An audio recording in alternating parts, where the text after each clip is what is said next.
April 8, 2026 దృగ్గణిత పంచాంగం. స్వస్తి శ్రీ పరాభవనామ సంవత్సరం ఉత్తరాయణం వసంత ఋతువు చైత్రమాసం కృష్ణపక్షం. తిథి షష్ఠి. రాత్రి 7:01 వరకు తదుపరి సప్తమి. వారం బుధవారం. నక్షత్రం మూల. పూర్తిగా రోజంతా రాత్రితో సహా. సూర్యోదయ సూర్యాస్తమయ సమయాలు: ఉదయం 5:57, సాయంత్రం 6:21 విజయవాడ. ఉదయం 6:05, సాయంత్రం 6:30 హైదరాబాద్. సూర్యరాశి మీనం, చంద్రరాశి ధనస్సు. యోగం వరియాన్, సాయంత్రం 5:11 వరకు తదుపరి పరిఘ. కరణం వణజి, రాత్రి 7:01, తదుపరి భద్ర, పూర్తిగా రాత్రంతా. సాధారణ శుభ సమయాలు: ఉదయం 6-8 వరకు, తిరిగి 9-10 వరకు. అమృతకాలం రాత్రి 1:38 నుంచి 3:35. అభిజిత్ కాలం ఈ రోజు లేదు. వధ్యం మధ్యాహ్నం 2:52 నుంచి 4:40. దుర్ముహూర్తం పగలు 11:45 నుంచి 12:34. రాహుకాలం మధ్యాహ్నం 12:09 నుంచి 1:43. గుళిక కాలం ఉదయం 10:36 నుంచి 12:09. యమగండం ఉదయం 7:30 నుంచి 9:03 వరకు. ప్రయాణశూల ఉత్తర దిక్కుకు పనికిరాదు. వైదిక విషయాలు ప్రాతకాలం ఉదయం 5:57 నుంచి 8:26. సంగవకాలం 8:26 నుంచి 10:55. మధ్యాహ్న కాలం 10:55 నుంచి 1:24. అపరాహ్న కాలం మధ్యాహ్నం 1:24 నుంచి 3:53. ఆబ్దికం తిథి చైత్ర బహుళ షష్ఠి. సాయంకాలం సాయంత్రం 3:53 నుంచి 6:21. ప్రదోషకాలం సాయంత్రం 6:21 నుంచి 8:40. రాత్రికాలం 8:40 నుంచి 11:46. నిషీది కాలం రాత్రి 11:46 నుంచి 12:32. బ్రాహ్మీ ముహూర్తం తెల్లవారుజామున 4:24 నుంచి 5:10. ఏప్రిల్ 8 బుధవారం. రాశి ఫలాలు: మేషం. సమాజంలో విశేషంగా పలుకుబడి పెరుగుతుంది. నూతన వస్తువులు కొనుగోలు చేస్తారు. పాత మిత్రుల నుంచి అందిన సమాచారం ఆనందం కలిగిస్తుంది. చేపట్టిన పనులు సకాలంలో పూర్తి చేస్తారు. వృత్తి వ్యాపారాల్లో నూతన పెట్టుబడులు పొందుతారు.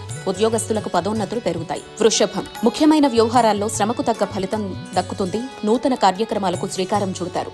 స్థిరాస్తి వివాదాలకు సంబంధించి ఆప్తుల నుంచి కీలక సమాచారం అందుతుంది. నిరుద్యోగుల ప్రయత్నాలు ఫలిస్తాయి. వృత్తి వ్యాపారాల్లో ఉత్తమ ఫలితాలు పొందుతారు. విద్యార్థుల ఫలితాలు సంతృప్తి కలిగిస్తాయి. మిథునం. కుటుంబ విషయంలో స్థిరమైన ఆలోచనలు చేయలేరు. సన్నిహితులతో మాట పట్టింపులు కలుగుతాయి. చేపట్టిన పనులు మధ్యలో నిలిచిపోతాయి. ఇతరుల వ్యవహారాలకు దూరంగా ఉండటం మంచిది. వృత్తి వ్యాపారాలు అంతంత మాత్రంగా ఉంటాయి. ఉద్యోగాల్లో అధికారుల నుంచి ఒత్తిడి తప్పదు. కర్కాటకం. దీర్ఘకాలిక రుణాలు తీర్చడానికి నూతన రుణాలు చేస్తారు.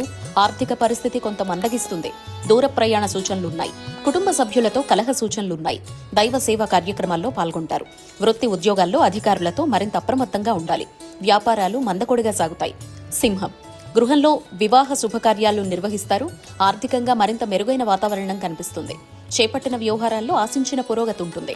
విలువైన గృహోపకరణాలు కొనుగోలు చేస్తారు. వృత్తి వ్యాపారాల్లో మరింత ఉత్సాహంగా పనిచేసి లాభాలు అందుకుంటారు. ఉద్యోగస్తులకు ఆశించిన స్థాన చలనాలు కలుగుతాయి. కన్య. ఆదాయానికి మించి ఖర్చులుంటాయి. సన్నిహితులతో మాట పట్టింపులుంటాయి. వృత్తి ఉద్యోగాల్లో పని ఒత్తిడి పెరిగి సమయానికి నిద్రాహారాలు ఉండవు. చేపట్టిన పనులు శ్రమతో గానీ పూర్తికావు. ముఖ్యమైన వ్యవహారాల్లో నమ్మిన వారే మోసగిస్తారు. వ్యాపారంలో ఆలోచించి నిర్ణయం తీసుకోవడం మంచిది. తుల. సోదరులతో దీర్ఘకాలిక వివాదాలు పరిష్కారం దిశగా సాగుతాయి. వృత్తి వ్యాపారాల్లో నూతన లాభాలు అందుకుంటారు. ముఖ్యమైన విషయాల్లో కీలక నిర్ణయాలు తీసుకుంటారు. ఉద్యోగ విషయంలో జాప్యం కలిగినా అనుకున్న సమయానికి పనులు పూర్తి చేస్తారు. విద్యార్థులు మరింత కష్టపడాలి. వృశ్చికం. దూర ప్రయాణాలు లాభసాటిగా సాగుతాయి. జీవిత భాగస్వామితో పుణ్యక్షేత్రాలు సందర్శిస్తారు. వృత్తి వ్యాపారాల్లో నూతన లాభాలు అందుకుంటారు. అన్ని వైపుల నుంచి ఆదాయం అందుతుంది. ఉద్యోగ వాతావరణం అనుకూలంగా ఉంటుంది. నిరుద్యోగుల ప్రయత్నాలు ఫలిస్తాయి. స్థిరాస్తి కొనుగోలుకు ఆటంకాలు తొలగుతాయి. ధనస్సు. వృత్తి వ్యాపారాల్లో నూతన ప్రోత్సాహకాలు అందుకుంటారు. భూ సంబంధిత క్రయ విక్రయాల్లో లాభాలు అందుతాయి. సమాజంలో విశేషమైన గౌరవ మర్యాదలు పెరుగుతాయి. ఉద్యోగస్తులు అధికారుల అనుగ్రహంతో నూతన అవకాశాలు అందుకుంటారు. నిరుద్యోగులకు శుభవార్తలు అందుతాయి. మకరం. బంధుమిత్రులతో మాట పట్టింపులు కలుగుతాయి. కుటుంబ సభ్యుల ఆరోగ్య సమస్యలు మరింత కలవరపడతాయి. చేపట్టిన పనుల్లో నిదానంగా ముందుకు సాగడం మంచిది. వృత్తి వ్యాపారాలు అంతంత మాత్రంగా సాగుతాయి. ఉద్యోగస్తులకు అదనపు బాధ్యతల వల్ల విశ్రాంతి ఉండదు. నిరుద్యోగుల ప్రయత్నాలు ఫలిస్తాయి. కుంభం. ఆర్థికంగా కొంత ప్రతికూల వాతావరణం కనిపిస్తోంది. వృత్తి వ్యాపారాల్లో అవసరానికి మించి ఖర్చులు పెరుగుతాయి. ముఖ్యమైన పనులు మందకొడిగా సాగుతాయి. ఉద్యోగస్తులకు బాధ్యతలు సమర్థవంతంగా నిర్వహించడంలో ఇబ్బందులు తప్పవు. నిరుద్యోగ ప్రయత్నాలు మందగిస్తాయి. మీనం. ఆర్థిక లావాదేవీలు కొంత నిరుత్సాహపరుస్తాయి. చేపట్టిన పనులు శ్రమాధిక్యతతో గాని పూర్తికావు. దూర ప్రయాణాల్లో వాహన ఇబ్బందులుంటాయి. ఇంటా బయట వివాదాలు కలుగుతాయి. ఆధ్యాత్మిక సేవా కార్యక్రమాల్లో విశేషంగా పాల్గొంటారు. వృత్తి వ్యాపారాల్లో భాగస్వామ్యులతో వివాదాలు కలుగుతాయి. నిరుద్యోగ ప్రయత్నాలు వాయిదా వేస్తారు.